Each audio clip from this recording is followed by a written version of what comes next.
hands. Anyone heard of Alstom before? No? That's the usual response when we talk about Alstom. No one's heard of us. Anyone use the West Coast Main Line? Anti-West Coast? Show of hands. Yeah? Anyone use the tram network around Manchester? No? Okay. So it's just a couple of our trains, okay? Some of which we maintain, all of them that we've built at various stages. So if you travelled pretty much on a train anywhere in the UK, the chances are that it is probably an Alstom train at some point during your journey. Some of you may have heard of the company Bombardier as well. Okay, so we're based in Derby. So to avoid any confusion, Alstom bought Bombardier back in January last year. So my name's Lee Bird, and I look after our apprentices that we have in our services division, which will make more sense as I go along. And I'm just going to talk to you a bit about Alstom and what we do, and about our apprenticeship programs that may be of interest. You may have seen our stand out there, but obviously if you want to talk to me afterwards, and I've got a few apprentices here with me today as well, if you got any questions, just let me know. So who we are. It's a very big screen. Who we are. So I think the main thing to note here that's really important is that Alstom is a global leader in the rail industry. So we're one of the biggest organisations in the world when it comes to manufacture of rail equipment and then servicing of that. And that's really important because, as we all know, we are currently in a climate crisis, a climate emergency, and rail is going to form a big part of the world trying to get out of that emergency. So we're trying to lead the way in helping governments reduce their emissions and set forward into a low carbon future. So you can see there the little diagram. So these are the areas that we work in. So urban rolling stock, mainline rolling stock. So we use the word rolling stock, it means train basically. The components that go on them, the signalling equipment that goes in the train and on the infrastructure, and then pretty much any other solutions. So anything on the train, anything on the infrastructure, Alstom is involved in some way. We're a massive organisation, so not many people know that, which is really surprising because not one person knew who Alstom were. We're a French company. We've got around 75,000 employees around the world, of which 17,500 are engineers. And as I said about the trains earlier, 150,000 vehicles in commercial service all over the world, across 300 cities. And this is a map just to give you a better idea. So being a French company, most of our employees are in Europe. And in the UK and Ireland, we've got about 6,000 employees working across our various sites. Just a little bit more of a breakdown. I'm not going to spend too long on this, but just to break down into the three areas that we work in. So rolling stock and components on the left, digital and integrated systems and services. I'm actually going to talk now just a little bit more about the UK, which will kind of make that come to life a little bit. So in the UK, in our factory in Derby, you can probably just see a little picture on there. It's an aerial view of it. So this is our train research, design, engineering and manufacturing facility. It is the biggest site in the UK that produces trains. It's one of the biggest in Europe. It is the only place in the UK where we have the capability to fully design, fully commission, fully build trains. Lots of our competitors do build trains elsewhere in the UK, but they don't have the same kind of capability. I'm also going to touch on, as we go through each area, just some of the apprenticeship opportunities that we had this year. And I say this year because it does vary from year to year, but pretty much if you take our level 3 offer, that doesn't really change that much, and that is by far the biggest thing that we offer. So level 3 engineering fitter or a manufacturing apprentice, level 6 supply chain, level 3 in environmental health and safety practitioner. I just want to stop for the moment actually just to talk about level 3 and levels, because I think students get really hung up on levels more so than employers do. So I just want to talk about level 3 and actually what it is, because I get people come up to me and say, I've just done a BTEC in engineering, or I've just done 3 A levels, I need a level 4 course, or I need a level 5 course.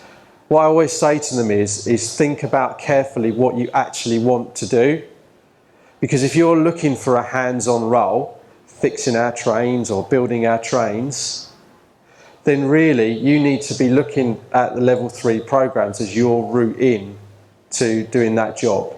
Doesn't matter what you've done before. If that's what you want to do and you want that to be your career, then don't always think of this as, oh, it's a sideways step or it's the same level. I think you just need to think about what you actually want to do and then choose the apprenticeship rather than worrying about the levels too much. Because if you want to be hands-on and you go in and do a level 6 engineering apprenticeship, I can tell you now that probably pretty much you're going to be sat in an office. You're not going to be getting hands-on at all. So it's just worth thinking about that when we talk about levels. And then train maintenance. So this is the biggest part of what we do. Everyone thinks of what was Bombardier Alstom, they think of Derby, they think of building trains. Actually, by far the biggest element of what we do is train maintenance, train servicing. And we do that right across the UK. So here in Manchester at Longsight, Widnes, Liverpool, Crewe, all those facilities in the northwest, we do train maintenance. You'll see there the levels that we do. So again, level 3 maintenance technician. These are the people that are doing the work that is keeping the railway moving across the UK. Engineering fitters, paint technicians, pretty much any of those practical skills. Business administration and sustainability as well. We're starting to see more of that sustainability type business specialists coming into our organisation as well. And then finally, what we call DIS, or Digital and Integrated Systems. So just think of this as signalling and telecoms on the railway. So you probably noticed that when you go out on a train, a lot of the infrastructure is very old. And the signalling systems, some of them are very old too. So there's a massive project going on at the moment across the UK to upgrade the railway, to do what's called digitalisation of the railway.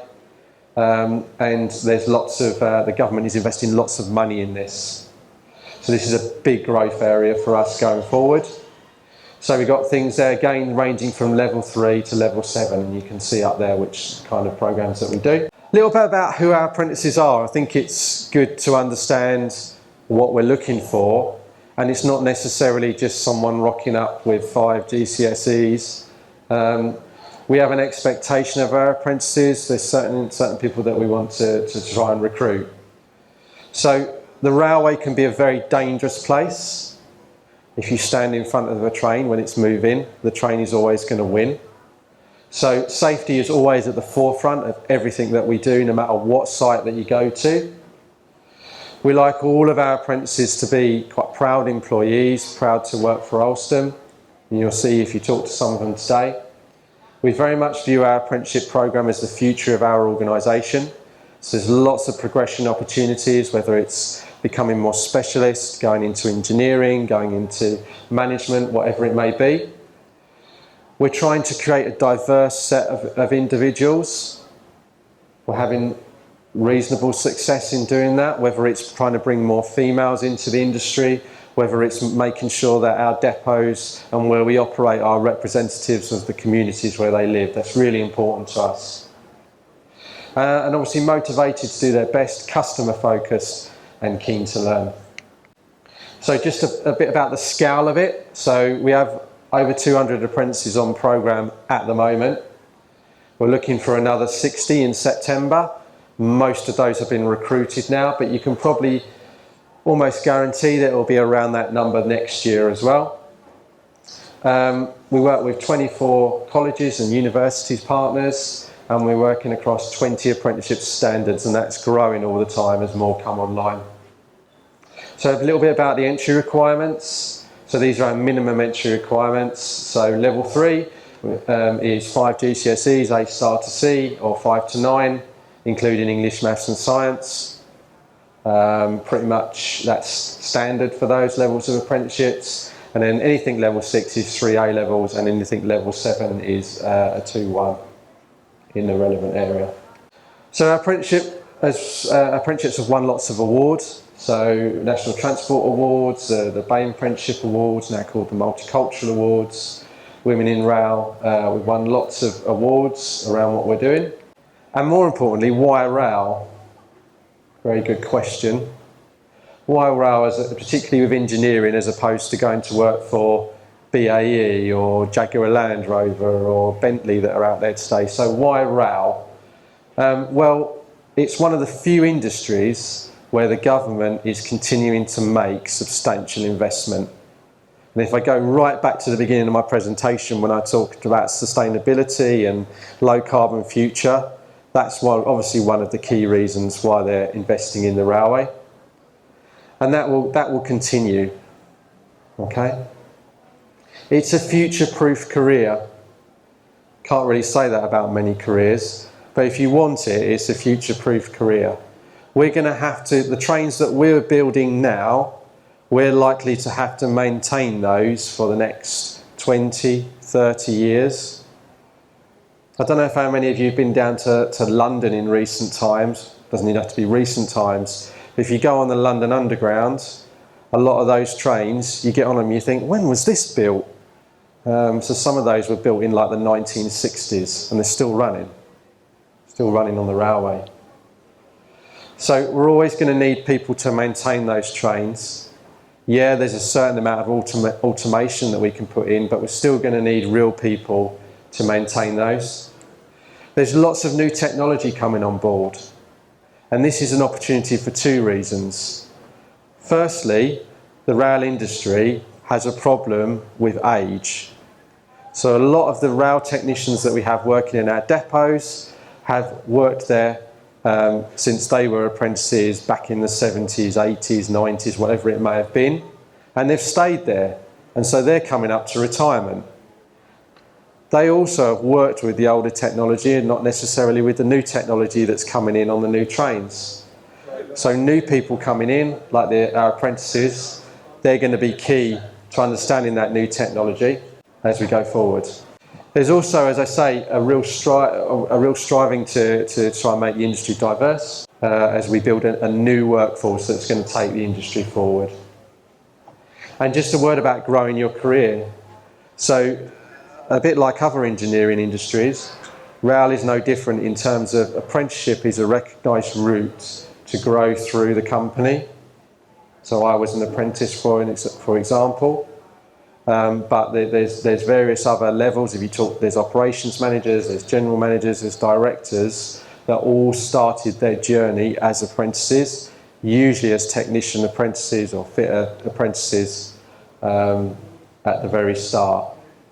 So it really gives you that opportunity. And when you grow your career with the other things like government investment and future-proof career and new technology, you can see why it might be something to consider that you haven't done so far, and why it might be comparable to some of the other engineering industries that you might be looking at, like general manufacturing, as I say. The other thing I'll mention that's not on there is the terms and conditions. So there's a lot of stick going around about the railway at the moment, lots of strikes, isn't there? Lots of strikes about pay and terms and conditions. The railway has really good terms and conditions. It pays more than the manufacturing sector.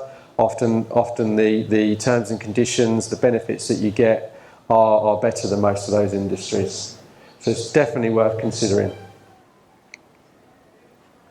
And that's the end of my presentation. Any questions, come down and see me.